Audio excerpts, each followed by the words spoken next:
కొత్త పార్టీ పెట్టడంపై కవిత మరోసారి కీలక వ్యాఖ్యలు చేశారు. జాగృతి సంస్థ పార్టీగా మారడం పెద్ద విషయం కాదన్నారు. పక్క రాష్ట్రం ఏపీలో 3 ప్రాంతీయ పార్టీలున్నాయని గుర్తు చేశారు. అయితే ప్రజలకు మేలు చేయాలంటే పార్టీనే ఉండాల్సిన అవసరం లేదని వ్యాఖ్యానించారు.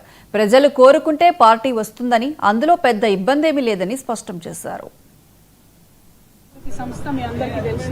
19వ సంవత్సరం మేము ఒక ఎన్జిఓగా పుట్టినా కూడా ప్రతినిత్యం ప్రజల కోసమే మాట్లాడినాం. ఆనాడు తెలంగాణ ఉద్యమంలో కూడా పాలిటిక్స్ మాట్లాడినాం. తెలంగాణ ఉద్యమంలో కూడా రాజకీయ సమీకరణలు ఎట్లుండాలి, తద్వారా తెలంగాణ ప్రజలకు ఏ విధంగా బెనిఫిట్ పొందాలనే అంశాలు ఆనాడు మాట్లాడినాం. ఈనాడు కూడా మేము ఒక సివిల్ సొసైటీ ఆర్గనైజేషన్గా ఉన్నప్పటికీ రాజకీయాలు పుష్కలంగా మాట్లాడతాం. రాజకీయాలు మాట్లాడి ప్రజలకు మేలు చేయాలంటే పార్టీ ఉండాల్సిన అవసరం లేదు. పార్టీ రావాలని ప్రజలు కోరుకుంటే తప్పకుండా వస్తుంది. దాంట్లో పెద్ద ఇబ్బంది ఏం లేదు.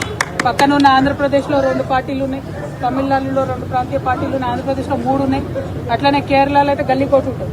సో పార్టీలు ఉండడం లేకపోవడం పెద్ద విషయం కాదు. జాగృతి పార్టీగా మారడం కూడా పెద్ద విషయం కాదు. కానీ దానికి కూడా ఒక సమయం, సందర్భం, ప్రజలకు అవసరం. అల్టిమేట్గా నాకేం లాభం ఏ పార్టీ అయితే? ప్రజలకు లాభం కావాలి, నా కోసం కాదు కదా పార్టీ. సో దానికోసమే ఈ పర్యటన చేస్తూ ఉన్నాం. ఈ పర్యటనలో మళ్ళీ మీ దగ్గర కూడా వస్తాం. అప్పుడు మళ్ళీ మిమ్మల్ని కూడా కలుస్తాం. మీ సలహాలు ఇవ్వాలి, ఎట్లా మన యాదాద్రిని డెవలప్ చేసుకోవాలి ఏంటని. దాని నుండి ఒక ఆలోచన తీసుకుంటాం. తెలంగాణ జాగృతి సంస్థ మీ అందరికీ తెలుసు.